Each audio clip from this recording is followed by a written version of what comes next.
सबसे मुश्किल टारगेट आज तक जो आपने कहीं छापा मारा हो कि आपके भी पसीने छूट गए हो कि कहाँ मैं फंसा। शुफ वाले सरकार पे हर चीज़ यहाँ पे कंट्रोल की जा सकती है, लेकिन मजहब के नाम पे अगर आप किसी को इश्तिहाल दिला दें तो फिर बड़ा मुश्किल है बच के निकलना वहाँ से। एक वक्त था मैंने उज़ैर बलोच का इंटरव्यू किया, हमने देखा कि कौन कौन सी ज़ात का असलहा उनके पास नहीं था, पूरा गैंगस्टर्स वाला जो फील होता है। उनकी गुड बुक्स में आने का मतलब होता था कि यहाँ से MKM से 90 से आपको बुला लिया जाएगा, और बुला लिया गया कि अच्छा इंटरव्यू में बड़ा उज़ैर भाई कह रहे थे आप, 10,000 बंदा खड़ा हुआ पिस्टल्स लेके, तो अब आप उसको क्या कहेंगे इसके अलावा में। शहबाज शरीफ साहब प्राइम मिनिस्टर बन गए, मरियम नवाज साहब CM बन गई, जरदारी साहब सदर बन गए। हाय ये इलेक्शन जो हुए हैं स्ट्रेट फॉरवर्ड जवाब। मुल्क का सबसे बड़ा फ्रॉड था ये इलेक्शन। इतनी बदतरीन और इतनी खुली और नंगी धांधली मेरा ख्याल है कि शायद ही कभी पाकिस्तान की बल्कि दुनिया की तारीख में शायद कहीं देखी। सरेआम के जितने भी छापे, मोस्ट फेवरेट छापा कौन सा है आपका? एक लड़की को रिकवर किया जो 22 साल पहले अगवा होके आई थी, कि जिसम पे स्त्रियों के निशान थे, सिगरेटें बुझाई हुई थी। वहां पे लिटरली ये था कि हमें नहीं पता था उस कंपाउंड में कि हम कौन सा दरवाजा खोलेंगे और आगे से गोली आएगी। मुफ्ती तारिक मसूद फरमाते हैं मुसलमान शुरू ही 2 शादी से। वाह क्या बात। आपको तो दूबदू मुबारक तीसरी शादी। जी। मुझे किसी ने ये बात बताई थी कि दूसरी शादी जब इंसान कर लेता है ना, तो पहली बीवी तीसरी कराती है कि इसे भी पता चले सौतन क्या होती है। अगर AR भाई को खैराबाद कहेंगे छोड़ेंगे तो कौन सा चैनल ज्वाइन करें? शायद। अस्सलाम वालेकुम मोअज़्ज़िज़ ख़वातीन व हज़रात, मैं हूं नाज़िर अली। जिनकी बातों पे पाकिस्तानी अवाम करती है एतबार, वही है मारूफ एंकर प्यारे भाई इकरारुल हसन। अस्सलाम वालेकुम अस्सलाम। क्या हाल है आपका? अल्लाह का करम है माशाल्लाह। मैं इन्नल्लाहि व इन्ना इलैहि राजिऊन पढ़ूं क्या? मैं अभी तक जिंदा कैसा है मेरा भाई, मुझे तो समझ नहीं आ रहा। इतने पंगे लेने के बाद और इतना ज्यादा मैं कह रहा हूं कि माफियाज को हिलाने के बाद, और इतना ज्यादा आपने, मैं कह रहा हूं जिनकी जो जन्नत जहन्नम की नेशनलिटी है जिन लोगों के पास, उन लोगों को हिलाने के बाद आप जिंदा हैं। जहन्नम की नेशनलिटी अच्छा था। हाँ जी। उनको हिलाने के बाद आप जिंदा हैं, ये मेरे लिए माशाल्लाह बड़ी मौजज़ा है ना। नहीं, इसमें कोई शक नहीं है, लेकिन ये कि दुआएं बहुत हैं अल्हम्दुलिल्लाह। और बस अल्हम्दुलिल्लाह। लेकिन देखें चीजें, बात ये है, देखें हक और सच का नारा जिसने बुलंद किया है ना, उसके लिए तकलीफें आई हैं, रुकावटें आई हैं। अगर कोई बच गए तो वो मुजाहिद, और हो गए तो शहीद। ये रुतबा हमारा इस्लाम देता है सर। ऐसे ही है। बदामी साहब आए। अच्छा। बदामी साहब ने कहा यार जिस तरह के मेरे पंगे हैं मेरी गोली बनती है। तो वो बड़े मजाक में बोल रहे थे, अल्लाह उनकी हिफाजत करे। आमीन। लेकिन अल्लाह आपकी हिफाजत करे मोअज़्ज़िज़ ख़वातीन व हज़रात, कि इनकी जितनी तारीफ की जाए कम है। इकरार भाई बहुत बहुत शुक्रिया। आपका शुक्रिया। मुझे लिटरली बहुत ही अच्छा, और मुझे बड़ी एक एजाज़ वाली कैफियत है इस वक्त कि आपने बहुत अच्छे इंटरव्यूज़ कंडक्ट किए। इससे पहले तो मेरी बड़ी ख्वाहिश थी और आज वो ख्वाहिश पूरी हुई आपके पास आके। Same here. इकरार भाई, सबसे पहले मीडिया का सफ़र शुरू करते हैं। आप किस एज में थे, क्या था, टीवी चैनल्स की तरफ आए? क्योंकि मैंने आपका एक नीलाम घर देखा हुआ है, तारिक अजीज। अच्छा। आप बैठे हुए हैं, बहुत शेव भी नहीं आई हुई, और आप जवाबात दे रहे हैं। तो मतलब ये एक वो जो जिसे हम फील्ड में कहते हैं कीड़ा, जी। एक वो बचपन से आपको था कि यार कुछ करने का, कुछ आगे आने का, कुछ स्क्रीन पे अपना टैलेंट दिखाने का। ये हाँ, खैर कीड़े वाली बात ठीक है आपकी। तो मुझे लगता है कि पता नहीं अल्लाह ने कुछ रखा हुआ था शायद। स्कूल में भी वो चूंकि नात वात पढ़ते थे और तकरीर करते थे, तो स्कूल में भी सब बच्चे जानते थे कि वो अच्छा ये असम्बली में नात पढ़ने वाला बच्चा। फिर कॉलेज में आए तो कॉलेज में जब इंटरमीडिएट वाला कॉलेज था तो वहाँ वो बहुत सारी सोसाइटीज़ होती हैं, जिसमें डिबेटिंग सोसाइटी थी, बज़्म फ़रोग़ उर्दू थी, पंजाबी अदबी मजलिस थी, और वगैरह वगैरह वगैरह। तो उन सब के प्रेसिडेंट या जनरल सेक्रेटरी के ओहदे मेरे पास थे। फिर वो एक मैगज़ीन हमारे कॉलेज का निकलता था, मैं उसका चीफ एडिटर था। सही। तो फिर जब गवर्नमेंट कॉलेज में आया ग्रेजुएशन और मास्टर्स के लिए, तो भी ऐसा ही था। डिबेटिंग सोसाइटी को भी हेड किया, म्यूज़िक सोसाइटी को भी हेड किया। एक 15 रोज़ा रोज़नामा होता था, 15 रोज़ा एक मैगज़ीन निकलता था, उसका चीफ एडिटर रहा। एक सालनामा था जो सालाना निकलता था, उसका चीफ एडिटर रहा। तो कुछ ऐसा ही पढ़ने लिखने का, बोलने का, गाने का, शेर व अदब का कुछ ऐसा रहा। फेमस होने का भी शौक था? मुझे लगता है वो कहीं वही कीड़ा था तो वो स्कूल के जमाने से ही था ना, तभी आप एफर्ट करते हो, नात याद करोगे। फेमस बॉय होता है स्कूल में ना भाई, फेमस है हर चीज में आगे आगे। हाँ, स्कूल के जमाने से तो वो एफर्ट आप तभी करते हो ना कि मैं नात पढ़ूंगा तो लोग मुझे अच्छा कहेंगे, या मैं तकरीर याद करूंगा तो लोग अच्छा कहेंगे। तो वो एफर्ट आपकी होती ही इसी ख्वाहिश के पेश नजर है कि बच्चे जाने पहचाने आपको क्या हुए कि वही है जिसने कल नात पढ़ी थी, ये। तो वो मुझे लगता है कि हाँ कहीं था मेरे अंदर शायद, तो अल्लाह ने। माशाल्लाह माशाल्लाह। अच्छा, सबसे पहले आपका जो वजह शोहरत है, जैसे आपका शनाख्ती कार्ड मैं बोलूँ वो सरेआम से तो खैर आपको सुरखाब के पर लगे, अल्हम्दुलिल्लाह। वजह ये है कि ये कंटेंट आई थिंक आप पायनियर भी हैं। इससे पहले एक दो लोग कर रहे थे इस तर्ज से या इस तरह से नहीं हो रहा था। लेकिन देखें, एक हमारे कॉमेडियन ने एक बात बोली थी, वो इंडिया में कुछ कॉमेडियंस गए तो किसी का लतीफा किसी ने सुना दिया तो आपस में लड़ पड़े, ये मेरा लतीफा था तूने क्यों सुनाया।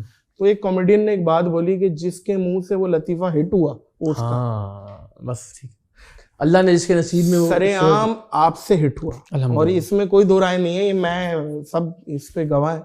तो वो इस जो कॉन्सेप्ट, इस फॉर्मेट को आपने रूह बख्शी है। तो ये सरेआम का सफर कैसे हुआ? ये एकदम यार पहली एपिसोड और बताया जा रहा है भाई जाके किसी छापा मारना है, आप ना पुलिस वाले हैं ना आप कोई फौज में, ना आप कोई, आप छापे मार रहे हैं और दुश्मनियां ले रहे हैं, तो आप कैसे राजी हो गए? किसने ऑफर दी? क्या था इसमें? ना मैं जरूर क्रेडिट आज शायद पहली बार ये बात करने जा रहा हूँ, मुझे लगता है कि मुझसे पहले शहरी भाई ये टारगेट और आज टीवी वो जरा थोड़ा सा मुख्तलिफ था, लेकिन शहरी वाह उसका फॉर्मेट कमोबेश यही था। मैंने बहुत सीखा।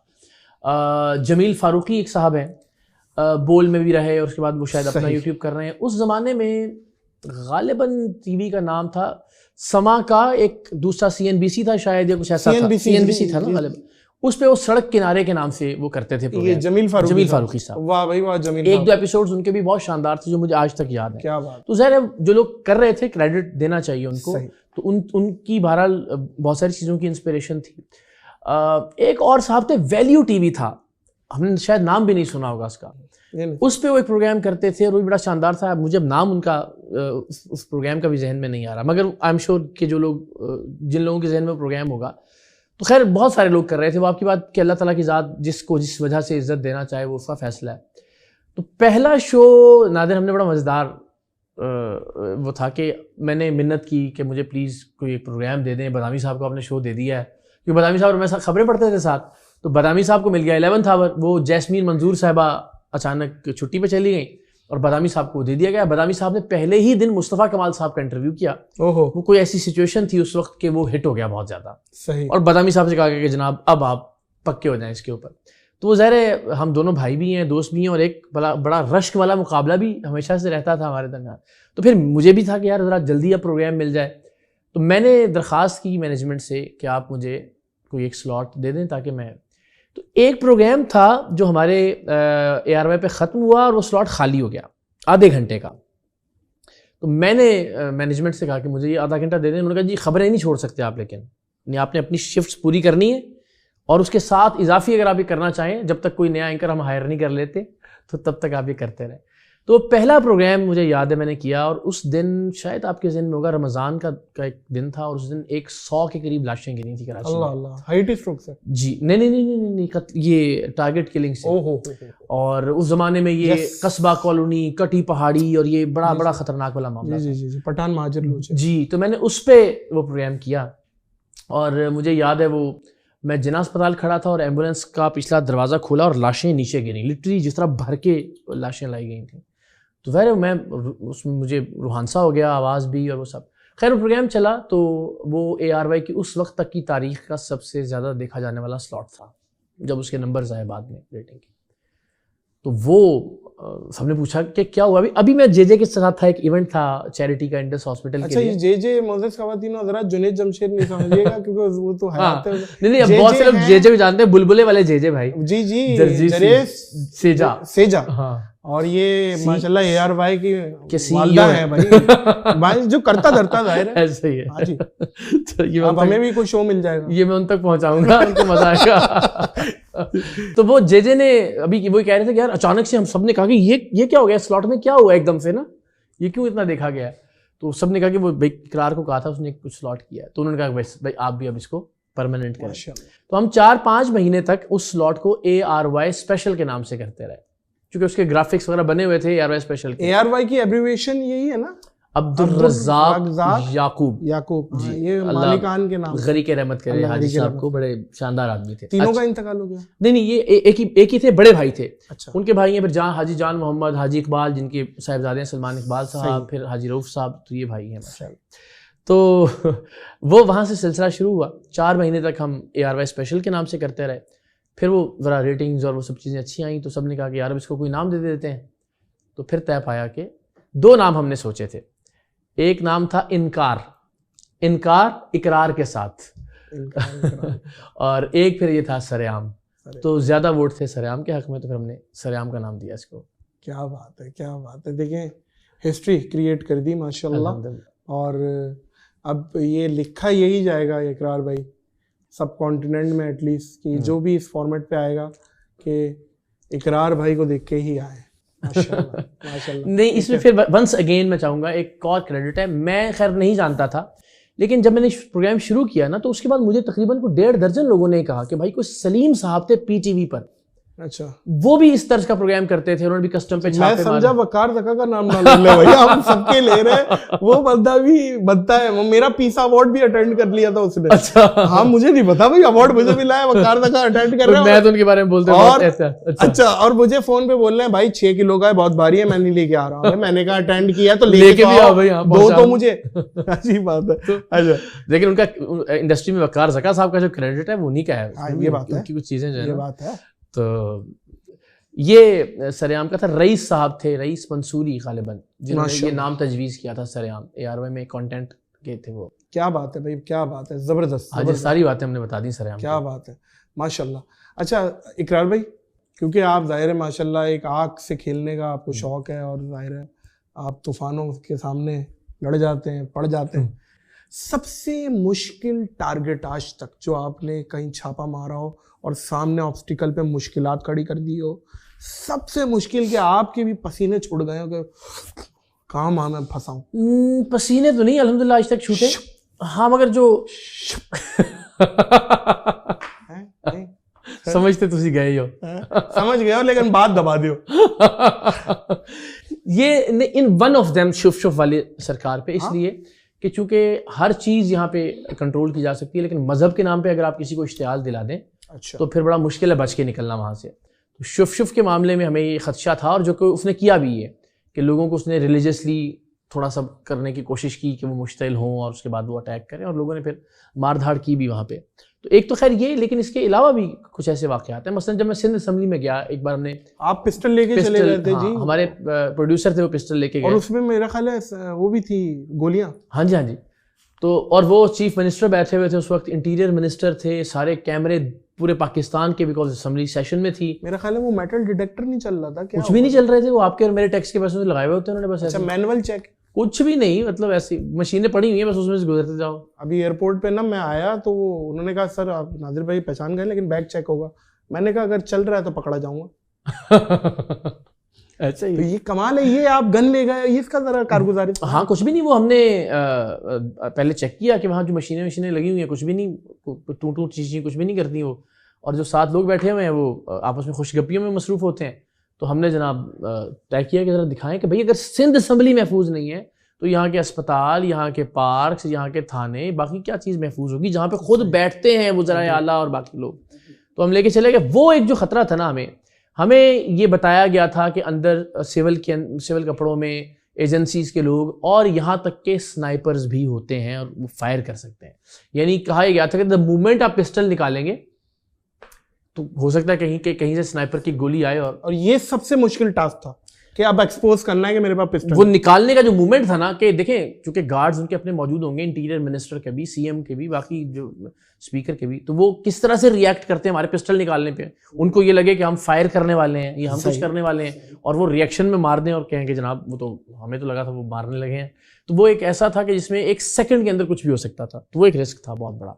और इस तरह के बहुत सारे हैं जहाँ हमें लगा कि बस अब आज रात जो है ना वो कब्र में है। नहीं बिल्कुल बात ये है, अल्लाह आपकी हिफाजत करे। लेकिन ये देखे ना, ये बात सुनने में ही डर लग रहा है कि यार ये चीज़ आपने कर दी और ये सिर्फ ये दिखाने के लिए कि सिक्योरिटी और ये सारे मामलात एक्सपोज किए और अपनी जान को पूरा ले आए स्टेक पे। भाई इकरार भाई, वैसे मशवरा दूंगा ऐसा ना करें यार आप, क्योंकि अभी हमारे पास या तो रिप्लेसमेंट रेडी कर दें आपको ही कि यार ये, और अभी तो आपका बच्चा भी छोटा है। हाँ, बच्चे से याद आया माशाल्लाह बहुत क्यूट है अल्हम्दुलिल्लाह। और शहजादा, उसको क्या इरादा है कि आप पहले बाप होंगे जो बोलेंगे बेटा मेरे नक्शे कदम पे नहीं चलना है तुमने, क्योंकि मेरी तो रोटी गोली पे रख के खाता हूं मैं। तो ये आप बताएं उसके पहलाज साहब। जी हाँ, पहलाज अब तो खैर माशाल्लाह बड़ा हो गया, अब वो टीनेज में आ गया चूंकि, तो अब वो लड़कपन में बचपन से आ गया। वो बचपन में बड़ा मजेदार, क्योंकि उसने हमेशा ये सुना ना, अचानक अब घर में क्या हो गया जी, हाहाकार मच गई, क्या हुआ जी, खबर चल रही इकरारुल हसन पर फायरिंग, या इकरारुल हसन पर तशद्दुद, या इकरारुल हसन को गिरफ्तार कर लिया गया, या मुकदमा दर्ज। तो बचपन से बच्चा उस माहौल में बड़ा हुआ, तो वो लिटरली होता था कि कभी वो कुछ चींटियां और पकड़ के ना डब्बे में बंद करता था और कहता था मैं सरेआम बनूंगा बड़ा होके। वो ज़ाहिर है उसमें वो उसने हमेशा एक हीरो के तौर पे अपने बाप को लिया। अल्हम्दुलिल्लाह बच्चा वो करता है जो आप करते हैं, और जिससे वो देखता था कि लोग प्यार करते हैं, लोग मिलते हैं तो इज्जत देते हैं, यू नो, बुजुर्ग खवातीन दुआएं दे रही हैं, तो उसका भी था कि मैं सरेआम बनूंगा। लेकिन वो मैंने उसको बहुत ज़्यादा कुछ इनकरेज नहीं किया इस मामले में, क्योंकि मुझे अंदाज़ा था कितना मुश्किल से हम गुजरे हैं। तो अब वो माशाल्लाह फुटबॉल की तरफ है, पाकिस्तान अंडर 14 बेस्ट गोलकीपर और वाइस कैप्टन है अपनी अंडर 14 टीम का। तो आई होप कि वो कुछ सर्व करे पाकिस्तान को इस तरह से इंशाल्लाह। माशाल्लाह नहीं, अल्लाह बच्चे के नसीब अच्छे करे। और बिल्कुल जी माशाल्लाह, खुश शक्ल भी है, खुश इखलाक भी है। मुझे सब कुछ आपके बारे में देखा, मुझे सब पता है। आपने पूरी रखी की आप, मैं अभी तक आया नहीं, मेरी मौजूद खवातीन हज़रात शायद दूसरी मुलाकात है इकरार भाई से, और आप यकीन करें कि इस टाइम रात के कमोबेश 1:30 से 2-2:30 बज रहे हैं, और इकरार भाई बहुत सारी मसरूफियात टापते हुए आए हैं। और मैं समझता हूँ मसरूफियत और मगरूरियत का फ़र्क, और आज इन्होंने जस्टिफाई कर दिया। ये लो, खुश रहें आप, खुश रहें। अच्छा इकरार भाई, सिक्योरिटी गार्ड्स जो हैं, आप यकीनन आपका बनता है, लेकिन वो तारीख गवाह कभी किसी बंदूक वाले ने किसी की जान नहीं बचाई। बस ये एक वही है, आप भी समझते हैं, हमने भी रखे। हाथी के दांत खाने के और दिखाने के और होते हैं। सिक्योरिटी आपको एयरवाई प्रोवाइड करता है या आपकी जाती है? देखिए, जब मैं कराची में था ना, तो मैंने जब अपना करियर शुरू किया ना, तब लियारी गैंग वॉर उरूज पे थी। तब आप जानते हैं अगेन ये कटी पहाड़ी और ये महाजर और पख्तून फसादात और सब। उस जमाने में ना हम अगर एक पंक्चर वाले को भी पकड़ते थे ना 2 नंबरी करने पर, वो वहां के भरम दे देता, वो भी किसी ना किसी को 50 रुपए दिन के भत्ता दे रहा होता था। तो अल्टीमेटली पीछे कोई ना कोई होता था उसके, या लियारी गैंगवार होगा, या भाई लोगों में से कोई होगा, या यू नो ANP का कोई ना कोई निकल आएगा, आपको सेक्टर का कुछ निकल। तो कहीं ना कहीं हमें इतना प्रेशर होता था उस जमाने में। अच्छा, फिर मैंने, आप सोचिए, एक वक्त था मैंने उज़ैर बलोच का इंटरव्यू किया, बड़ी बात है, और हम गए और हमें उनके लड़के लेके गए अंदर, और फिर हमने देखा कि कौन कौन सी जात का असलहा उनके पास नहीं था, और मतलब एक पूरा गैंगस्टर्स वाला जो फील होता है। उनकी गुड बुक्स में आने का मतलब होता था कि यहाँ से MKM से 90 से आपको बुला लिया जाएगा, और बुला लिया गया कि अच्छा इंटरव्यू में बड़ा उज़ैर भाई कह रहे थे आप। हाँ, ये अब भाई अब उसके पास 10,000 बंदा खड़ा हुआ पिस्टल्स लेके, तो अब आप उसको क्या कहेंगे इसके अलावा में? तो वो ज़हरा उज़ैर भाई कह के मुखातिब करेंगे। तो यहाँ से धमकियाँ मिलती थी, यहाँ से आप कुछ करते थे तो वहाँ से धमकियाँ मिलती थी, तो वो अजीब व गरीब था। तो उस ज़माने में हमने सोचा था कि यार कुछ ना कुछ सिक्योरिटी होनी चाहिए। तो उस वक्त 8-10 गार्ड्स होते थे साथ, बिकॉज कराची के हालात ऐसे थे। फिर लाहौर जब मैं मूव हुआ तो एक प्लस पॉइंट मेरे जहन में ये भी था कि यार ये जान छूटेगी यार इस वक्त। यू नो, आप एक वक्त तक आपको अच्छा लगता है कि 2-4-5 गार्ड्स हैं आपके साथ, फिर दिल चाहता है नहीं, बिल्कुल प्राइवेसी फिर डिस्टर्ब आपको होती लगता है, है बस यार बहुत हो गया। तो फिर मैं जब लाहौर शिफ्ट हुआ तो फिर मैंने कोशिश की कि बस घर की हद तक कोई एक आध जो आमतौर पर होते हैं हिफाजत पर मामूर लोग वो हों, उसके अलावा नहीं। तो एक जो गार्ड है वो इदारे की तरफ से है मुस्तकिल, हमेशा से, पहले दिन से आज तक। बाकी फिर ज़रूरत होती है तो खुद, तो वो आप अपडेट करते रहते हैं, वो उसको फिर हम बिल्कुल ठीक है, बिल्कुल ठीक। लेकिन ये कराची में मुझे लगता है कि कराची में गार्ड अपनी जान बचाने से ज़्यादा ना मोबाइल बचाने के लिए मुझे लगता था कि बिल्कुल सही। आप कराची आइट्स तो है ना, बहरहाल मोबाइल बचाना।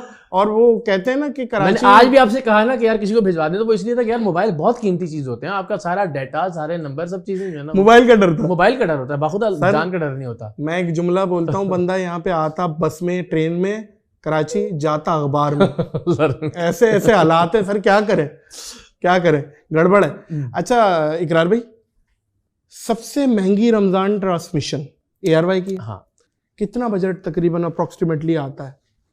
नहीं, अल्लाह की जात जानती है, मेरा कोई ताल्लुक नहीं है नंबर से। कितना कुछ नहीं ना, कितना पैसा खर्च करता है यार? नहीं मुझे अंदाजा एक नहीं, ट्रांसमिशन को बिल्डअप करने का। कतन अंदाजा नहीं, लेकिन बहुत करता है यकीनन करोड़ों हाँ, में ये something हाँ बहुत इससे ज्यादा। ज्यादा ही होगा यकीनन। असल में जगह उनकी अपनी है, लेकिन उसके बाद सेट जो माशाल्लाह लगाया जाता है और उसका जो फिर जिस तरह से पूरा शहर वाकई सजता है, जिसमें हर बंदा उसकी अपनी एक जिम्मेदारी है। यानी मुझे दफ्तर से जो मेरा रूम है ऑफिस में, वहाँ से सेट तक ले जाने के लिए अलग बंदा तैनात होता है। जो कपड़े मेरे निकालने हैं वो कौन से आज पहनने हैं वो एक अलग आदमी होता है। बाल बनाने के लिए एक अलग आदमी होता है, माइक लगाने के लिए अलग आदमी होता है, सेट पर बिठाने के लिए अलग आदमी होता है, वक्फे के दौरान कुर्सी उठाने के लिए और रखने के लिए अलग लोग होते हैं। बंदे बहुत हैं। तोता किस सेगमेंट में अंदर उठा के लाना है और तोता किस सेगमेंट में जो है ना वो लेके जाना है, मछलियों को कब दाना डालना है। इनमें काम के बंदे बहुत कम होंगे।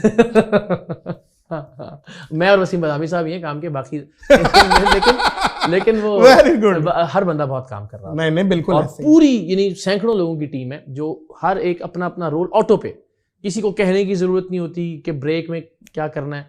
तो बजट यकीनन करोड़ों में होगा, इसमें कोई शक नहीं माशाल्लाह। अब रमज़ान नशरियात की बात हो रही है, अल्लाह गरी के रहमत करे डॉक्टर आमिर लियाकत हुसैन साहब को। ऐसा कैसे हो सकता है उनको याद ना कि नादिर अली बैठा है और इकरारुल हसन बैठे हों और डॉक्टर आमिर लियाकत की बात ना हो? कुछ बोले।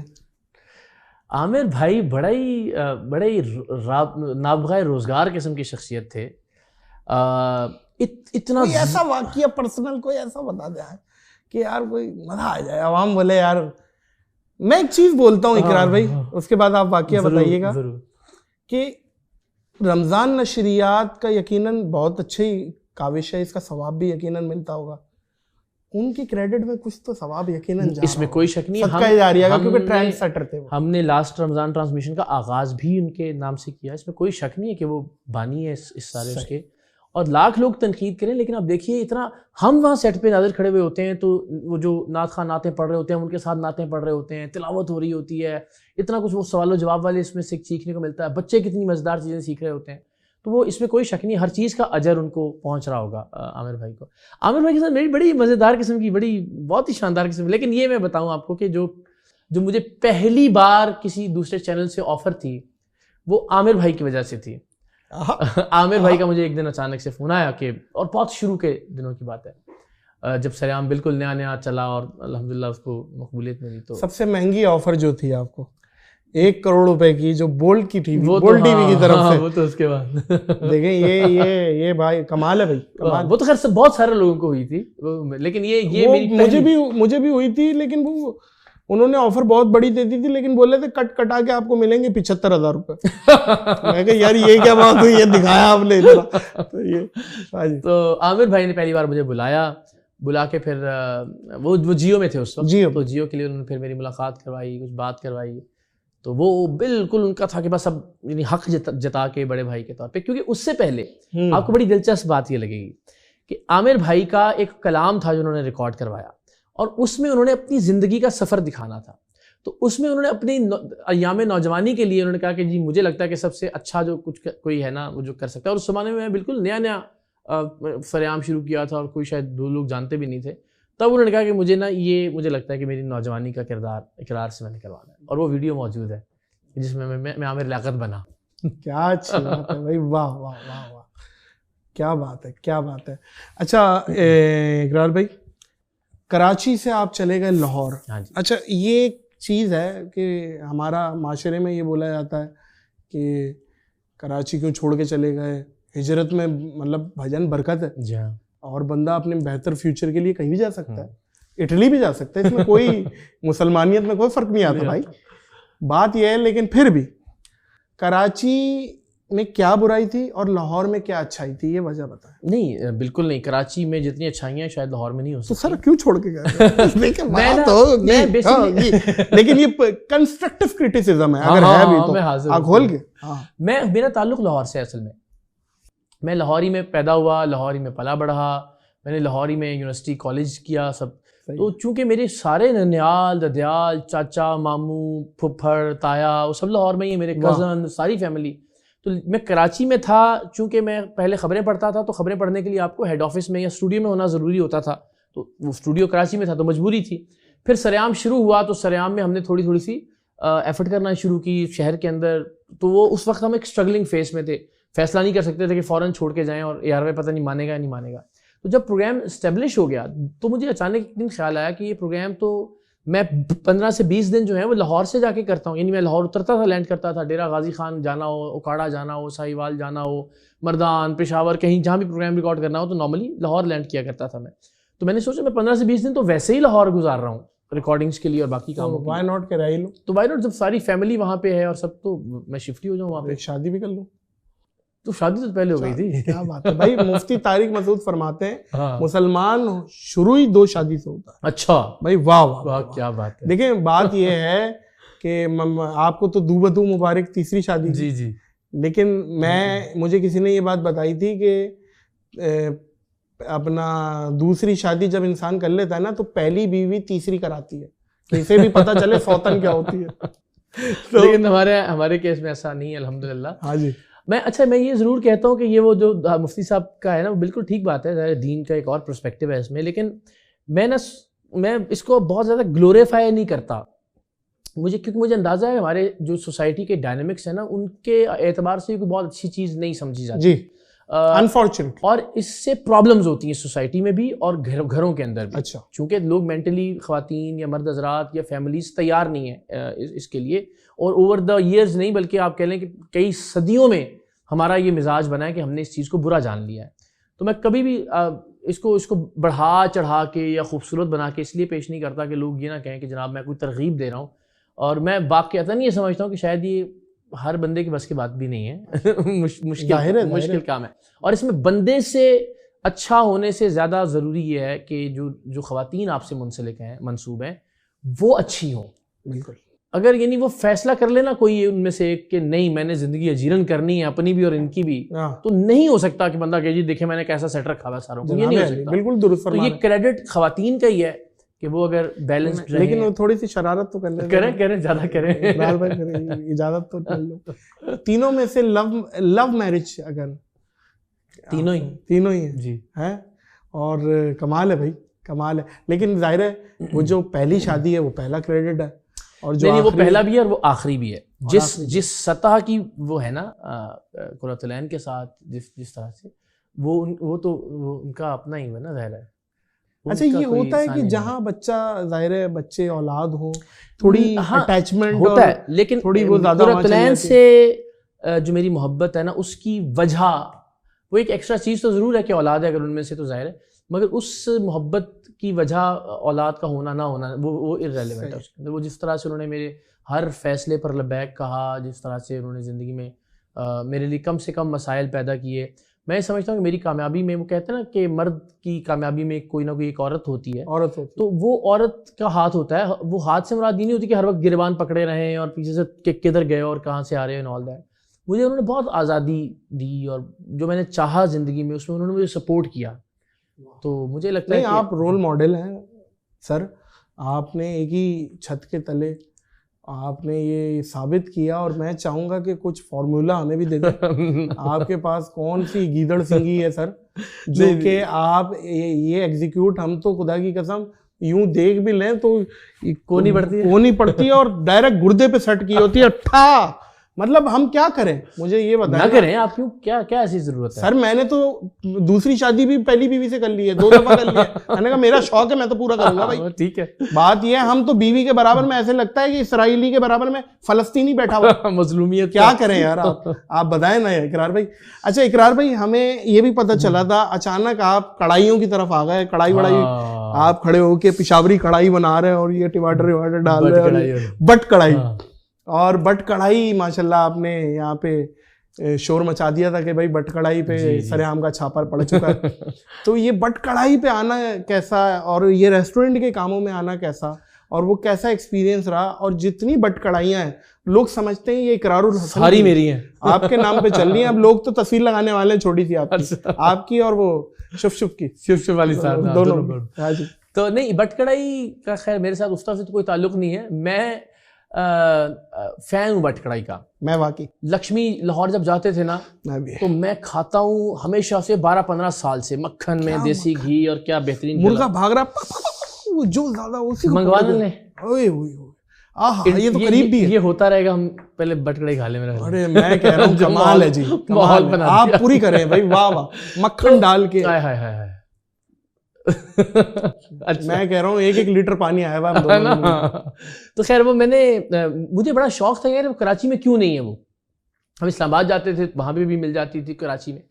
तो फरा ने, जो वाइफ है, उन्होंने एक ऐसे दोस्तों के साथ कुछ शुरू किया, चाय का ढाबा। उस ज़माने में बहुत ज़्यादा DHA के अंदर ये रिवाज चला हुआ था कि वो, तो मैंने कहा यार बड़ी मज़ेदार जगह है, बाहर खुला बैठने के लिए, तो यहाँ ना किसी को बताए बगैर कोई एक शेफ़ ले आते हैं बटकड़ाई वाला, और यहाँ पे लोग जो चाय पीने आते हैं वो भी खाते रहेंगे और हमें भी मिल जाया करेगी रोज़ाना, जब दिल चाहेगा बटकड़ाई अपनी जगह होगी, मिल जाएगी।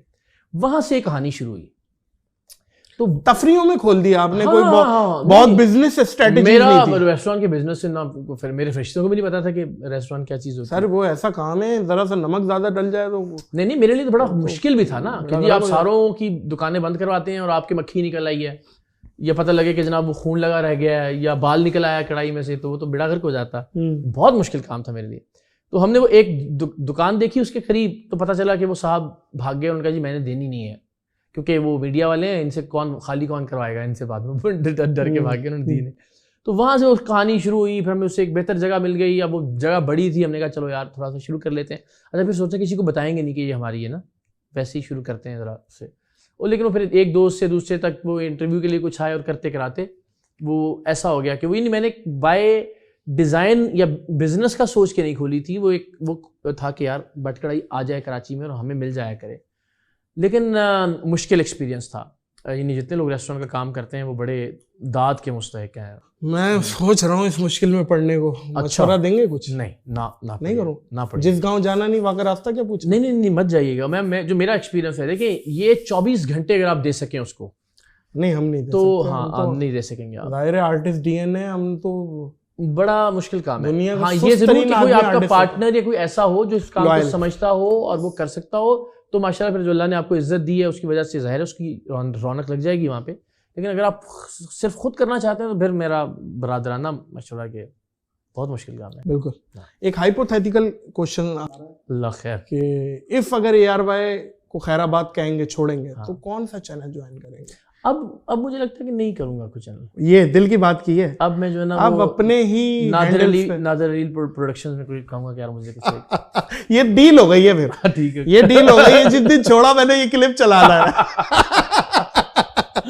कमाल हो गया। लेकिन जैसा आप डिजिटल को सीरियस लिया हुआ है और माशाल्लाह आपका डिजिटल गर्म हुआ है, और इकरारुल हसन का यूट्यूब चैनल और फेसबुक पेज, और ये सर फ्यूचर यही है। ये बात ठीक है। और अपने हैंडल्स पे आप लोग, मुझे तो 2-4-5 साल बाद अपनी रमजान ट्रांसमिशन भी सेपरेट होती हुई दिख रही है मुझे कि भाई 5 ब्रांड मेरे पास है, मैंने खोल लिए, ये वाले अपनी सब चला रहे हैं। तेरे 700 व्यूज कम आए भाई मेरे से, ये ध्यान में रखियो, हमारी आगे चल रही है। ये कुछ होने वाला, ये बड़ी, हाँ अगले 2-4 साल में पता नहीं क्या होगा इसमें। मैं कुछ चीज़ें हैं, जिस तरह रमज़ान ट्रांसमिशन है, शायद वो टीवी पर ही, क्योंकि वो सबका टाइम होता है कि लोग बैठ के देखना चाहें वो सब। तो इलेक्शन ट्रांसमिशन टाइप कुछ चीज़ें तो शायद टीवी से मुंसलिक रहे कुछ अगले 5-7 साल। टीवी का असल मुझे जो डाउनफॉल जो सबसे पहले ना, ये डब्बे के आगे तमाम से लोगों ने बैठना जो छोड़ा है, वो ये है कि टीवी जो दिखाना चाह रहा है वो आप देख रहे हो, और डिजिटल पे जो आप देखना चाह रहे हो वो आपको, ये फर्क है। ये बात ठीक है, बहुत बड़ा फर्क है। और आप जो सोच रहे हो वो आपको दिखा रहा है, कभी भी ऐसा लगता है ये है ना, ये होता है। वैसे आप जरा मुझे बताएं ना कि ये कुछ ऐसी ये साइंस है। आई थिंक सर्च हिस्ट्री है ना, सर्च हिस्ट्री जो सोच रहे हैं या जो लिख रहे हैं वही आपको आगे किया जा रहा है। ये बिल्कुल कमाल बात, ये बिल्कुल है। अच्छा, शहबाज शरीफ साहब प्राइम मिनिस्टर बन गए, अल्लाह अकबर। मरियम नवाज साहब CM बन गई हैं, और जरदारी साहब सदर बन गए। हाय इमरान खान साहब जेल में। ये देखे ना, ये होती है जमहूरियत है। तो क्या कहेंगे अब इस पे? ये इलेक्शन जो हुए हैं, स्ट्रेट फॉरवर्ड जवाब, कोई इधर उधर का नहीं, एक थड़े वाला जवाब देते हैं, इलेक्शन फेयर है।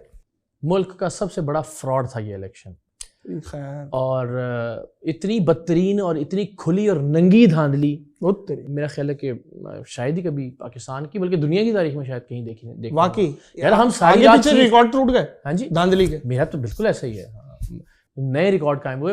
मुझे गुस्सा क्यों है इस बात का ज़्यादा, देखें मैं सारी रात बादामी साहब और मैं चीख के रिजल्ट सुनाते रहे, फेफड़े दुखने में आ गए हमारे, बड़ी मुश्किल चीख के रेहाना डार साहिबा 99% हल्कों के और पोलिंग स्टेशन के मुताबिक इतने 50,000 की लीड से जीत रही हैं, और हम जब सुबह उठे 3 घंटे की नींद पूरी करने के बाद तो पता लगे कि रेहाना डार साहिबा हार गई हैं, तो आप सोचें क्या होता है। और फिर इल्ज़ाम भी आप पर लगे कि भाई ये मीडिया ने साजिश की थी, गलत खबरें चला रहा था। तो ये हुआ इस मुल्क में। क्या बात है भाई, क्या बात है। पाकिस्तान को आइडेंटिकली किस मुल्क की तरह देखना चाहते हैं कि यार ये मुल्क है, जो पूरी दुनिया घूमते हैं आप, कि यार ये मुल्क है, ये ऐसा हो जाएगा?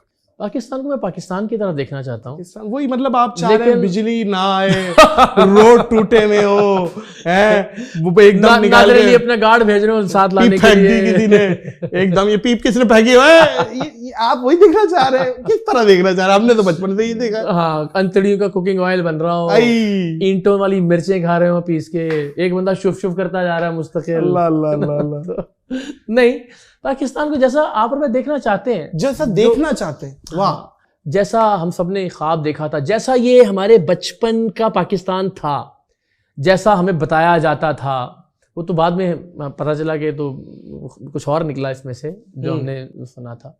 लेकिन वो मुल्क देखिए, मैं इसको कभी भी नहीं जर्मनी बनाना चाहूँगा, या मैं कभी भी नहीं चाहूँगा कि ये यूएसए बन जाए या यूके। ये पाकिस्तान रहे अपनी तमाम तर कल्चरल चीज़ों के साथ अपनी लेकिन ये कुछ बुराइयाँ, बल्कि चंद एक बुराइयाँ ही ज़्यादा बोल जाऊँगा मैं, बस ठीक है। हाँ, अच्छा, Indian media versus Pakistani media, आपको क्या लग रहा है? हम बेहतर हैं, बहुत बेहतर। ओह शुक्र अल्लाह। ये लोग इंडियन क्रिटिसाइज करेंगे, सुन लेना भाई बात, वो बताएंगे दलील के साथ हम क्यों बेहतर है। नहीं मतलब वो तो पता नहीं लग रहा होता कि 12 विंडोज हैं एक के अंदर, और कौन बोल रहा है और कौन चीख रहा है और कौन सुन रहा है। आप अर्नाब गोस्वामी के फैन तो अल्हम्दुलिल्लाह हमारे यहाँ कोई अर्नाब नहीं है यहाँ पे, ये तो देखे ना। हाँ, कुछ डॉक्टर दानिश वगैरह थे अच्छा, वो भी तो बहुत चीखते थे ना। हाँ, डॉक्टर दानिश। लेकिन ये कि बहरहाल अर्नाब नहीं है, कोई शुक्र है यहाँ। अर्नाब गोस्वामी का डीएनए मैं कह रहा हूँ कि भाई सुनता ही नहीं है। हाँ, मतलब वो बोलने के लिए पैदा हुआ आदमी है भाई, कमाल आदमी है भाई, वाह भाई वाह, ये तो कमाल है, एक ही है वो। हाँ, पूरी दुनिया में मुझे उसके बाद सांचा तोड़ा था जहाँ से बता रहा हूँ, लगता है वो एक दुनिया में कोई एक ही पीस है। अच्छा, गाड़ियों के हवाले से शौक रखते हो? बिल्कुल रखता हूँ, पैसे नहीं रखता शौक के हिसाब से। तो मतलब गाड़ियाँ ले लेते हैं, या गाड़ियाँ लेने का शौक है, या कोई दोस्तों की ले आते हैं चलाते हैं? नहीं, गाड़ी एक तो बस दफ्तर ने दे रखी है, और एक आध कोई घर के इस्तेमाल के लिए। आपका कोई खासा शौक नहीं? नहीं है ना, मैंने कहा, लेकिन वो शौक है, उतना बजट नहीं है। लेकिन कौन सी मसलन फेवरेट गाड़ी? अच्छा, फेवरेट गाड़ी नहीं, ये आप ठीक कह रहे हैं, कोई ऐसा भी नहीं है कि मुझे कि हाँ यार ये गाड़ी जो है ना वो, लेकिन ये कि ज़ाहिर है वो उलमा भी कहते हैं कि अच्छी सवारी होनी चाहिए, उसको अच्छी सवारी और औकात से ज़्यादा की सवारी। हाँ, वजह ये मर्द की अपनी ज़्यादा टाइम सवारी पे गुजरता है, क्या ख्याल है इकरार भाई? बाहर गुजरता है, सफ़र में गुजरता है। और फिर लोग अनफॉर्चुनेटली या फॉर्चुनेटली पाकिस्तान के अंदर आपका जो वो है ना खाका या इमेज, वो ज़्यादातर आपकी गाड़ी वाड़ी से ही जज है ना, जैसा है ना, ऐसा ही है जी। जो जितनी बड़ी गाड़ी में आएगा वो इतना इंटेलेक्चुअल है, और उसका इस्तिखारा हाँ आएगा। सही है। अच्छा, हाँ जी, मर्द की बदसूरती खाली जेब है। ये बात ठीक, बिल्कुल ऐसा ही है, ऐसा ही है। उसको माँ भी रोटी बाद में देती है भाई, कमा के तो आ, सीधी सी बात है, ये कड़वा सच है। अच्छा, अगर मिसाल के तौर पे आज आप इकरारुल हसन ना होते, नहीं फील्ड में होते, क्या होते? कोई ऐसा पेशा जॉब का या कहीं होता कारोबार? इकरारुल हसन ही मतलब इकरारुल हसन वो वाला? हाँ, शुभा अलग होता। अच्छा, मुझे लगता है मैं कॉलेज में कभी कभी सोचता था ना कि मैं यार सिंगर बन जाऊंगा, तो मुझे वो होता था, क्योंकि उसमें वहाँ एक म्यूजिक सोसाइटी थी, तो हम उसमें कुछ ना कुछ वो गाते वाते रहते थे। तो शायद उस ज़माने में क्यों ऐसा सोचते थे? उस ज़माने में बहुत सारे स्टार्स उस ज़माने के सिंगिंग से मुताल्लिक थे। आपको याद होगा 2002 2004 पता नहीं, शायद आप उस ज़माने में इंडस म्यूज़िक था, उस ज़माने में ARY म्यूज़िक था, इंडस का तो बड़ा दौर था। उस ज़माने में आतिफ असलम हिट हुए, अली जफ़र हिट हुए, उस ज़माने में मुख्तलिफ बैंड्स थे, जल बैंड था जो इन्हीं का था, वो आया, फ़ाखिर होते थे, हारून होते थे, तो वो ना बड़ा एक स्टार्स, सिंगिंग से मुताल्लिक स्टार्स थे सारे, इसलिए शायद उस वक्त लगता था कि यार शायद सिंगिंग करेंगे कभी ज़िंदगी में। बिल्कुल ऐसा ही है। सिंगिंग पे बात हुई है, कोई कलाम ही सुनाते हैं इकरार भाई। अब मुझे पता है आपकी आवाज़ रात के 2:30 बजे। अच्छा, चले वो बात आगे सुनेंगे। जिंदगी में कोई ऐसा वाकया जो सबसे ज्यादा तकलीफ दे रहा हो कि यार ये वाला वाकया जो है या ये वाला वक्त जो है कि मैं भूले नहीं भूलता, कोई ऐसा शेयर करना चाहें? नहीं, लेकिन एक सबक आमूज जो दौर था ना, वो एक मीनार पाकिस्तान की बच्ची थी आयशा इकराम। बाखुदा ये वाली जो पानी पी इसको बोलने से पहले ये जब चल रहा था, बाखुदा इसका मुझे शान नुज़ूल नहीं पता क्या वाकया था, बस ये आपकी तस्वीरें चल रही थी और मैंने भी देखा ये क्या था वाकया। ये कुछ भी नहीं था, बस सॉरी हाय बिला वजह की ट्रोलिंग, क्या दास्तान आपने छेड़ दी। नहीं, बिला वजह नहीं थी। देखें, एक लड़की की खबर चली कि उसको 300-400 लड़कों ने या मर्दों ने हरासा किया, उसके कपड़े फाड़ दिए मीनार पाकिस्तान पे। ये पहली खबर थी। उसके बाद पाकिस्तान का सोशल मीडिया उस लड़की के हक में ट्वीट्स से और पोस्टरों से भर गया। पूरा पाकिस्तान उस लड़की के साथ खड़ा था। मुकदमा दर्ज हुआ, खबर चली एक न्यूज़ चैनल पे। मैं और यासिर शामी साहब हम साथ बैठे हुए थे, वो सोफे पे दराज थे, लेटे हुए थे यूं करके, और वो मुस्तकिल देख रहे थे। तो हेडलाइन चली कि मुकदमा दर्ज कर लिया गया। तो मैंने उससे कहा यार शामी इसको ढूंढे यार, ये ट्रेस हो जाएगी क्योंकि FIR हो गई है। शामी, हाँ जी, FIR होगी तो दैट मीन्स कि नंबर होगा FIR के ऊपर और FIR से ट्रेस हो जाएगी। हमने अपने रिपोर्टर को, उसने डेली पाकिस्तान के रिपोर्टर को, मैंने यार भाई के अपने एक दोस्त रिपोर्टर को मैसेज किया कि भाई हमें ना इसका नंबर निकाल के दें। उसके पास 2 मिनट पहले आ गया नंबर यासिर के पास। सही। हमने उसको फ़ोन किया तो हमने उसको कहा कि जी आप हमें इंटरव्यू दें। वो घबराई हुई थी, उसने कहा जी नहीं मैं तो नहीं। उसने कहा इकरार भाई भी हैं, बात करें। मैंने उसको कहा कि बेटा अच्छी बात है, आप आओ इस वक्त, हिम्मत का मुजाहरा करो और बताओ कि आपके साथ क्या। खैर एनी हाउ, उसने कहा जी मेरे पास आने के लिए कोई जरिया नहीं है और मेरे पास कोई जगह भी नहीं है जहाँ मैं आपको बुला लूँ। हमने कहा जी कहाँ है? उसने कहा जी मैं करतबा चौक पे हूँ। खैर लंबी कहानी है, इसको शॉर्ट करते हैं। हम उसको शमी साहब की तरफ ले आए बहुत इज्जत के साथ। मैंने उसको बहन कहा, बेटा कहा, बच्चा कहा, सर पे हाथ रखा, इंटरव्यू किया, और वो बाद में बड़ी मीम्स भी बनी उसके सर पे हाथ रखने। अच्छा, मीम्स एंजॉय करते हैं ये? हाँ, बड़ा मजा आता है जी, बड़ी क्रिएटिव होती है बाज़ औक़ात। वो जब इंटरव्यू हो चुका, चल गया, इनिशियली लोगों ने उसको अप्रिशिएट किया। अचानक से कुछ होना शुरू हुआ और हमें लोगों ने गालियाँ देना शुरू कर दी। मुल्क को बदनाम करने की साजिश है और ये जानबूझकर इकरारुल हसन ने ड्रामा स्टेज करवाया था ये लड़की का। मुझे समझ नहीं आई कि ये क्या हो रहा है। देन आई रियलाइज कि ओह भांड हो गया कि चूँकि PTI की गवर्नमेंट थी, बुज़दार साहब थे और उनका वो सेल आपको पता है सोशल मीडिया सेल, वो एक मशवानी साहब थे, वो चलाते थे। अच्छा। तो उन्होंने बाकायदा ये मुहिम, फिर बाद में उसके मुसद्दिका सबूत भी मिले, उसमें फिर परवरदिगार आसानियाँ पैदा करे। इमरान रियाज भाई, सिद्दीक जान, समी इब्राहिम, जो कि उस वक्त PTI को सपोर्ट करते थे सारे लोग, इन्होंने एक पूरा मोमेंटम बनाना शुरू किया कि जी पाकिस्तान तो हर एक के लिए महफूज है। तो ये इकरारुल हसन जो है ना, ये कह रहे हैं कि जी मुझे शर्मिंदगी है पाकिस्तानी होने पे। चूँकि उस इंटरव्यू मैंने कहा कि यार जहाँ 400 बंदे मीनार पाकिस्तान जैसी जगह पे एक बच्ची के कपड़े फाड़ दें तो मुझे बड़ी शर्म आ रही है आज मैं पाकिस्तानी। सही। उस पर उन्होंने कहना शुरू कर दिया जी, बल्कि ट्रेंड चलाया Pakistan is safe for everyone. चूँकि उस वक्त इस्टेब्लिशमेंट, फौज और PTI दोनों एक साथ थे, तो उनका ये ख्याल था कि ये PTI की गवर्नेंस के ऊपर सवाल उठेगा इससे कि जी PTI की दौरे हुकूमत में, उस्मान बुज़दार साहब के दौरे हुकूमत में एक लड़की के साथ ये जुल्म और ज़्यादती हुई और इकरारुल हसन साहब उसको प्रमोट कर रहे हैं या लड़की को एक वो बना के पेश कर रहे हैं। तो वो पूरा एक ट्रेंड मुझे आज तक मुझे भी समझ में नहीं आया कि वो क्या हुआ था कि जी बोले। अच्छा, फिर वो सोने पर सुहागा ये हुआ कि उस बच्ची की कुछ वीडियोस थी नाजेबा, वो आना शुरू हो गई और लोगों ने कहा जी ये तो जानबूझ के लड़की गई ही ये करवाने थी अपने साथ और उसने ड्रामा प्लांट किया था और इकरार साहब ने बगैर तहकीक के कर दिया और पाकिस्तान को बदनाम किया और जलील किया और रसवा किया। आज वही लोग कहते हैं कि पाकिस्तान सेफ नहीं है जो उस वक्त ट्रेंड चला रहे थे, और उनके लिए नहीं है। आज वो उठाए भी जा रहे हैं और गिरफ्तार भी हो रहे हैं। अल्लाह ताला उनके लिए आसानी पैदा करे। तो ये वो सारा पॉलिटिकली बैक्ड एक वो था जिसका मुझ पर बड़ा था कि यार मैंने 12-15 साल बड़ा दयानतदारी से बड़ा काम किया, मारें खाई हैं, और एक मिनट के लिए कुछ कहें आप मुझे, मगर ये ना कहें कि मुल्क को बदनाम करने की साजिश की है इकरारुल हसन ने। और ये इल्ज़ाम ना लगाएं, बाकी कोई भी इल्ज़ाम लगा दें आप मुझ पे कि मैंने गलत तहकीक नहीं ठीक की या गलत बंदे को सपोर्ट कर दिया है या कुछ भी कर दिया है, मगर ये इल्ज़ाम कि यार साजिश करके इकरार ने मुल्क को बदनाम किया है, दैट वाज समथिंग। वो असल में आपके जो नाकिदीन हैं, आपके जो ज़ाहिर एंटी हैं, उनको तो मौका चाहिए। हाँ, वो फिर मौका तलाश करके वो तो उछलेंगे ना। लेकिन ये क्रिटिसिज्म जब होता है, कुछ हमें भी गाइड करें। कभी हम पे हो जाता है, हम तो हाथ पैर फूल जाते हैं, सच्ची बात है। 5 लाख लोग गालियां दे रहे हैं, तो ये कैसे बंदा क्या कैसे ऑब्जर्व करे? मेरा ख्याल है मैंने ना जितना क्रिटिसिज्म बर्दाश्त किया है, शायद कोई एक आध बंदा ही और होगा पाकिस्तान के अंदर। हमारी तो बिल्कुल छोटी सी कंट्रोवर्सीज है आपके पास।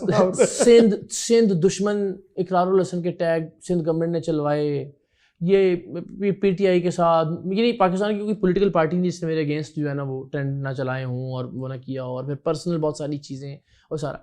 मैं जब ये मीनार पाकिस्तान वाला वाक़या हुआ ना तो मुझे फ़ोन आया एक बड़ी मोहतबर, तो उन्होंने मुझे कहा कि भाई क्या ज़रूरत है ऐसे आप अगेंस्ट द विंड क्यों चलते हैं, बस ठीक है दफ़ा करें। क्योंकि मैं मुस्तकिल लड़ा हुआ था इस बात के ऊपर कि यार आप ये कह रहे हैं कि वो लड़की उसकी बुरी वीडियोस आ गई हैं और इसलिए वो उसको जो है ना वो किया गया। तो मैंने कहा कि भाई अगर खुदा ना खास्ता कोई तवाइफ भी हो तो भी हमें या किसी को या मुआशरे को ये हक नहीं पहुंचता कि उसके कपड़े फाड़ दे। कपड़े फाड़ने का अमल बहरहाल गलत रहेगा। उस ये हुआ था कपड़ा, हाँ वो तो वीडियोस मौजूद थी, वो तो एस्टेब्लिश्ड फैक्ट था। कहा यह गया जी उसने खुद बुलाया था और दावत दे रही थी और लोगों ने फिर ये कर दिया। अब ये कोई आर्गूमेंट तो नहीं है ना यार।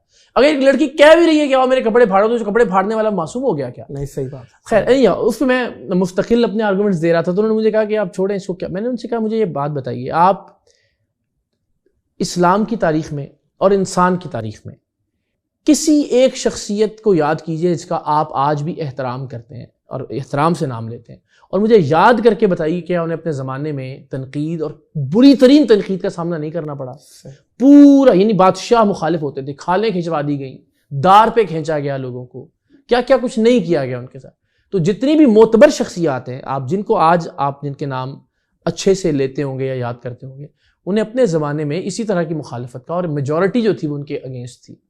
आप सोचें ना कि एक किसी आदमी की खाल खिंचवा दी गई, एक आदमी को दार पे खींच दिया गया, एक आदमी को सजदे में शहीद कर दिया गया। यानी हमारे लिए तो मैं तो जूतों की खाक के बराबर भी नहीं हूँ, लेकिन उनसे हमें मोटिवेशन ज़रूर मिलती है कि अगर वो शख्सियात जिनको आज हम रिस्पेक्ट से याद करते हैं वो अपने ज़माने में उनके मुखालिफ इतनी सारी आवाज़ें थी, तो फिर हमें नहीं घबराना चाहिए। इसका मतलब है कि शायद हम ठीक ही हों अगर लोग मुखालिफत कर रहे हैं। बिल्कुल ठीक है, हाथी चले बाजार कुत्ते भौंके हजार।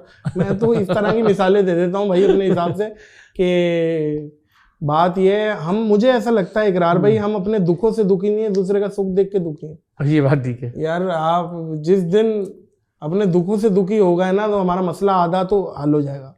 हम अजीब सी कौम, मतलब अब ये बुरा नहीं मान जाइएगा, बस कह रहा हूँ, मैं कह देता है बंदा, हम किसी को अल्टो की मुबारकबाद देते हुए ये बताते हैं हमारे पास सिविक है जी। ये वाली सोच जब आ जाएगी इंसान में तो यार बुरी बात है। ये क्या ख्याल? ऐसा ही है, अनफॉर्चुनेट है, बहुत अनफॉर्चुनेट है। अच्छा इकरार भाई, सरेआम के जितने भी छापे, एक तो मोस्ट फेवरेट छापा कौन सा है आपका?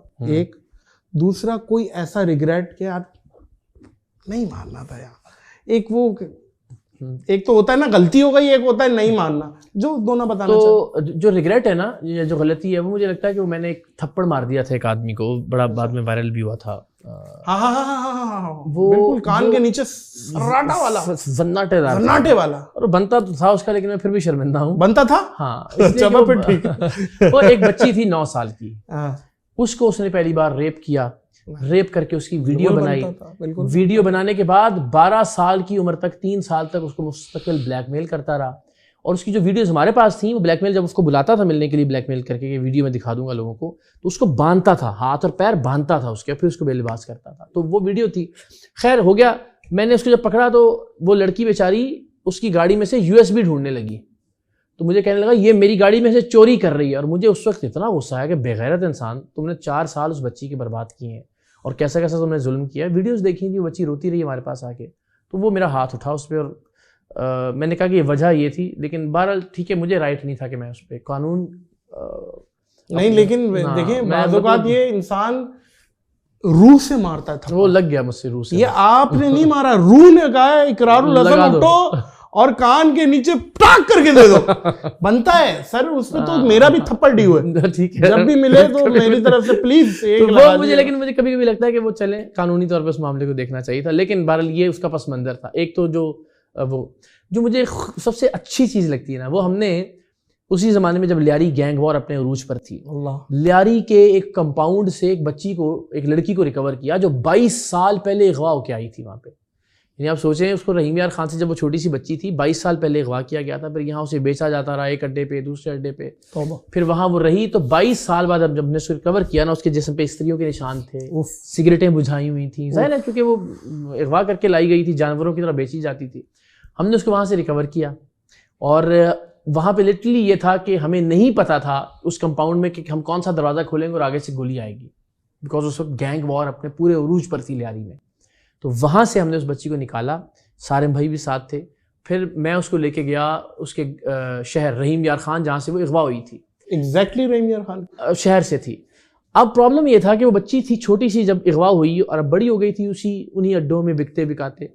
तो उसको याद नहीं था कि रहीम यार खान में मेरे घर का पता क्या है। अल्लाह। उसको सिर्फ ये याद था कि हमारे घर के सामने एक सिनेमा होता था, और उसको ये याद था कि हमारी गली की नुक्कड़ पे एक बाबा दीना पान वाला था। बस ये टोटल उसकी इन्फॉर्मेशन थी। तो फिर हमने उसको कई घंटे लगा के शहर में कि जी बाबा दीना के, वो बेचारा फौत हो गया था कितने पता नहीं कब से, और वो जो सिनेमा था वो भी कब का तब्दील हो गया था रिहायशी इमारत के अंदर। तो वो हमने उसको 22 साल बाद ढूंढ के उसकी माँ से मिलवाया। बाप भी फौत हो गया था, भाई नशा करने लग गए थे, माँ ने दूसरी शादी कर ली थी, सारे पीछे से दुनिया ही बदल गई थी उसकी। लेकिन नादिर जो उसकी सबसे मज़ेदार बात थी ना, वो जब उस बच्ची को लेके हम उसके घर के अंदर दाखिल हुए, माँ का घर बदल गया था, चेंज हो गया था, अपने वो दूसरे शौहर के पास रहती थी। तो जब हमने दहलीज पार की ना, तो उस बच्ची ने, उस लड़की ने, उसने माँ कहा। अल्लाह। और उसने कहा तो अंदर जो उसकी माँ थी उसने 1 सेकंड के 1000वें हिस्से में रोना शुरू कर दिया। यानी उसने 22 साल पहले अपनी अगवा होने वाली बच्ची को पहचानने में 1 सेकंड नहीं लगाया। वो पूरी रिकॉर्डिंग है हमारी उसके अंदर मौजूद। और जब तक वो उससे मिलती रही ना, वो पूरी रिकॉर्डिंग अगेन, कि उसमें वो खाना खा रही थी उस वक्त, माँ जो थी, तो माँ ने अपनी बेटी को मिलने और रोने, और उसमें वो जो लुकमा था ना वो भी हलक से नीचे नहीं उतारा, यानी इतना वक्त भी जाया नहीं किया उसने। तो वो एक मेरी जिंदगी का, मुझे लगता है कि मैं कुछ भी ना करूँ ना, तो अल्लाह की बारगाह में मैं जाके कह सकता हूँ कि परवरदिगार, मैंने ये तो जानता ही मैंने किया था, लिहाजा माफ़ कर दे, बस जाने दे। तो ये कुछ कामों में से एक है। अल्हम्दुलिल्लाह। क्या बात है, क्या बात है। नहीं नहीं इकरार भाई, ये सुन के ये वाली एपिसोड मुझसे मिस हो गई, लेकिन सुन के इतना अच्छा लग रहा है, इतनी अच्छी वो वाइब आ रही है अल्हम्दुलिल्लाह कि ये है इसमें, ये है। आप देखें, जन्नत भी इंशाअल्लाह अज़्ज़ा वजल उतनी बड़ी आप बनाएंगे। देखें जो आप, जाहिर है मुश्किलात है, वो सारी चीजें तो फिर है ना। फिल्में ड्रामों का भी थोड़ा सा बता दें, इस टाइम करंट कौन चल रही है भाई? इकरारुल हसन की फेवरेट के भाई, वाह वाह वाह, क्या अच्छा है भाई, क्या खुश शक्ल औरत है भाई। अच्छा, हो जाहिर है भाई, हम मर्द हैं, मर्द को थोड़ी पूछेंगे भाई, हमें फिर सैन फ्रांसिस्को जाना पड़ेगा, वहां पूछ सकते हैं, वहां लीगल। नहीं, मुझे वैसे बहुत ऑनेस्ट बताऊं, चूंकि अब वो आजकल तो मुझे जो ज्यादा मेरे जहन पे और सवार हुई भी है शक्ल, जो वो हक खतीब की है। एकदम मुझे आपने कहाँ फेंका है, यकीन मुझे उसके अलावा जो है ना वो कोई और सूझता नहीं है। मैं सोच रहा हूँ कि वो आपने मेकअप के बगैर वो कैसे लगते होंगे, मैं बस मेरे दिमाग में ये चल रहा है। आपने एकदम यूं करके जब मुंह खोला ना, इमा मालिनी, मेरे को ऐसा फील आया। और लेकिन बोल आपने क्या, देखिए जुल्फे तो उनकी भी है, देखिए ना उन्होंने नहीं, लेकिन वो मेरे अभी वैसे सच्ची बात है, कोई एक ड्रामा है आजकल, वो इश्क मुर्शिद की शायद नाम से। ओहो, दुरे फिशा के आप भी भक्त निकल रहे हैं। नहीं, मुझे वो खातून, मुझे उसका ट्रैक बहुत अच्छा लगता है, वो जो अहमद जहां से। बट ट्रैक के बहाने ही तो बंदा पहुंचता है। आप ट्रैक पर ही रहे, बट ट्रैक के बहाने ही तो पहुंचता है। देखिए डी ट्रैक ना हो, बात यही है। तो बहुत अच्छा है वो। तो अच्छा, एक इसमें मुझे ये लगता है कि जो जितने भी आप देखें, जितने अच्छे हिट्स थे ना ड्रामों के एतबार से, उन सब में एक चीज कॉमन थी, उनका अच्छा OST। अच्छा, एक मुझे याद है बहुत शुरू में वो होता था ड्रामा, जब हम देखा करते थे ड्रामे, मेरी जात जर्रा बेनिशान, ठीक है। अच्छा, उसका ट्रैक बहुत अच्छा था। फिर एक ट्रैक था, फिर आया हमसफर बहुत हिट हुआ, लेकिन उसका ट्रैक भी बहुत अच्छा था। ट्रैक हिट होना जरूरी। अच्छा, फिर एक आया मेरे पास तुम हो, उसका भी ट्रैक अच्छा था, इसका भी ट्रैक अच्छा, ड्रामा भी आई थिंक बड़ी अहम पॉइंट आपने। मुझे लगता है कि जो आपका म्यूजिक है ना, उसका बहुत बड़ा किरदार है आपके ड्रामे के साथ। बिल्कुल है, वो बार बार प्ले करते हैं और एसोसिएशन जुड़ती है, सीन और रोमांटिक लगता है, अच्छा लगता है, पॉसिबिलिटी है, बिल्कुल है। इकरार भाई, रमजान की आमद है जी, और रमजान आता है, खुशबू लाता है, और जब खुशबू की बात की जाए तो आपसे मैं ये पूछूंगा कि आप अतर यूज़ करते हैं या परफ्यूम? मुझे आप कुछ अतर गिफ्ट करते हैं अपने उसके अंदर ना, हाँ, और मुझे बड़ी वो है कि मैं देखूं, मुझे अब यूं लगेगा वो खुद सताई वाली बात है, मेरा अपना भी एक परफ्यूम है, मैं वो आपको भी भिजवाऊंगा। क्या बात है, क्या बात है। लेकिन अतर यूज करते हैं आप? जी जी बिल्कुल। रमजान में खुसूसी मैं तो अतर पे ही आ जाता हूँ थ्रू आउट। अच्छा, फिर क्योंकि एक इसकी अपनी एक वाइब है। जिंदाबाद। अच्छा इकरार भाई, जो मैं अतर यूज करता हूँ वो मेरे दिल के बहुत करीब है और आप भी मेरे दिल के बहुत करीब है, तो ये अतर मैं आपको हदिया करना चाह रहा हूँ, जो कि है मस्कल महल की तरफ से, पाकिस्तान का सबसे खूबसूरत अतर का ब्रांड। ये देखें और ये जरा प्लीज लगाइए, हम लोगों को चाहिए कि हम बिल्कुल सपोर्ट भी करें, इसमें कोई शक। तो जनाब ये है black and gold and black and silver. आप जब इसे लगाएंगे तो सारे परफ्यूमों को भूल जाएंगे, और अगर ये आप लगा के थोड़ा सा फीडबैक भी दे देंगे। दोनों में से पहले बताएं कौन सा? दोनों लगाएं। अच्छा, एक एक करके। तो हमें चाहिए कि हम पाकिस्तानी ब्रांड्स को भी प्रमोट करें, और ये हमारा प्यारा ब्रांड मस्कल महल की तरफ से है, जो कि आप इसका फीडबैक जरूर दें मुझे। वाह वाह वाह। अच्छा, ये इतर की खुशबू है भी और थोड़ी मुनफरद भी है, ये बड़ी शानदार बात है। वाह, क्या कहने। अच्छा, thank you so much. Thank you so much. हमेशा आपकी याद दिलाएगा। और सर आप ये इसे लगाएं, और ये जी मस्कल महल की तरफ से और हमारी तरफ से आपको तोहफा। थैंक यू सो मच आपका भी। पाकिस्तान को माशाल्लाह बड़ा अच्छा है, जितना अप्रिशिएट किया जाए कम है। मैं आपका फैन तो था ही, आज मैं आपका आशिक हूँ। आपका, मैं सच बात बता रहा हूँ, खुदा की कसम। आपका बड़ापन है, लेकिन मैं सच्ची बात बताऊँ, ये अल्लाह ने बहुत कम लोगों को ये सलाहियत दी है जिससे अल्लाह ने आपको नवाजा है। और जैसे मैंने मुलाकात में भी जब मैं आया तब भी मैंने कहा आपको कि ये बहुत कम लोगों के अंदर है कि वो एक अलग हवाले से जाने जाते थे। मसलन माशाल्लाह आपकी हिस्से मज़ा, हमने बड़ा लुत्फ़ लिया है बरसों तक उसका, और आपने बड़ी लोगों की ज़िंदगी में रानाइयाँ और कहके बखेरे हैं, लेकिन बिल्कुल एक ही वक्त में इतने मज़ेदार लोगों के इंटरव्यूज़, इतनी शानदार गुफ्तगू करना, मतलब आप जिसके साथ भी बात कर रहे होते हैं, फिर वो जब सुनना शुरू कर दें तो फिर ऐसा होता नहीं कि वो रुका जाए जब तक कि वो कंप्लीट ना देख लें। तो ये अल्लाह ने आपको बड़ी सलाहियत से नवाजा है, परवरदिगार आपकी इस सलाहियत में और ज़्यादा इजाफा करे, अल्लाह और हमारे आपस के प्यार को इंशाल्लाह और बढ़ाए। आमीन सुम्मा आमीन। अल्लाह आपको ज़वाली नेमत से बचाए। और मौजूद सभा तीनों हजरात, मज़ा को मज़ा आ गया। मैं सच्ची बात बताऊं, मैं ऐसे मुझे नहीं लग रहा कि ये बंदा सारा दिन का थका हुआ है। अल्लाह इनकी एनर्जी को कायम व दायम रखे, और ये बहुत ज़्यादा मसरूफ़ है। और बहुत बहुत शुक्रिया। मैं बहुत अच्छी पॉडकास्टों के लिए एक बात कहता हूँ कि ये पॉडकास्ट हम पॉज कर रहे हैं, इसको बहुत जल्दी रिज्यूम करेंगे। मुझे भी, मेरी भी ये ख्वाहिश होगी। और अल्लाह आपको बेहतरीन जज़ाए खैर दे, बेस्ट विशेस आप जो भी करें। Thank you. अल्लाह आपकी फैमिली को सलामत रखे, आप पे खुसूसी आप पे एक साया सलामत का, और आप जो करें कामयाबी मिले, सुरखाब के पर लगे। मेरी दुआ है अल्लाह आपकी औलाद के नसीब अच्छे करे। बहुत बहुत शुक्रिया। थैंक यू इकरार भाई, बहुत बहुत। मौजूद सभा तीनों हजरात, आज की पॉडकास्ट को पॉज करेंगे इस दुआ, इस यकीन, इस अपनेपन के साथ कि अपना और दूसरों का बहुत ख्याल रखिएगा। मुझे और इकरार भाई को दीजिए इजाज़त।